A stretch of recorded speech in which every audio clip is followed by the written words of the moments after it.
Two parcel bombs have reportedly killed at least 8 people in Myanmar's insane prison. The Yangon facility houses more than 1,200 political prisoners. And according to local media, the twin explosions went off at 9:40 a.m. local time near the prison's parcels counter. Well, the blast also injured at least 18 others.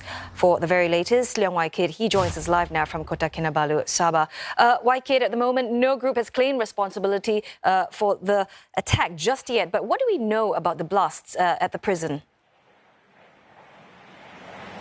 Well, Ateli, details are still very fuzzy, but eyewitnesses are saying that the two parcel bombs weren't the sole cause of the deaths. In fact, they're saying that one bomb had gone off, and that was when people panicked. They ran out of the prison, including visitors to the prison. And also, that was when the prison guards and the Myanmar army guarding the prison turned on the crowd and allegedly fired into the crowds. Now, the Myanmar army has not said anything with regard to this incident yet, but the Shadow National Unity Government had just replied me. Its Human Rights Minister condemns this violence. He says that whoever carried out this blast attack that caused civilians to die should take responsibility. And as you said, as of now, no group has owned up yet. But domestically, violence is increasing and spreading throughout Myanmar. In the early days of the coup, in the early months of the coup, violence was seen on the streets where protesters gathered. There were allegations of the Myanmar army firing and killing protesters. And then it spread to the rural areas, the ethnic areas where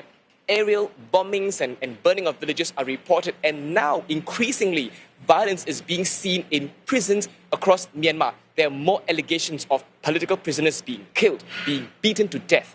Political prisoners being tortured to the point where they form permanent disabilities. And there have also been allegations of not just women, but also men who are raped while in prison. In fact, today, in a separate incident, in a separate state, there was a jailbreak attempt where at least one person was eventually killed by the police. Now, internationally, countries like Australia will watch this with concern because don't forget, Sean Turnell, who used to advise Aung San Suu Kyi on the economy, is in jail. In fact, in insane prison where the bomb blasts occurred.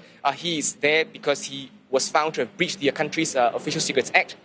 UK, we have Vicky Bowman, who used to be the UK ambassador in Myanmar. She's also in jail for breaching immigration laws. Japan, there's one filmmaker who also is jailed recently, among other things, for breaking the country's Immigration Act.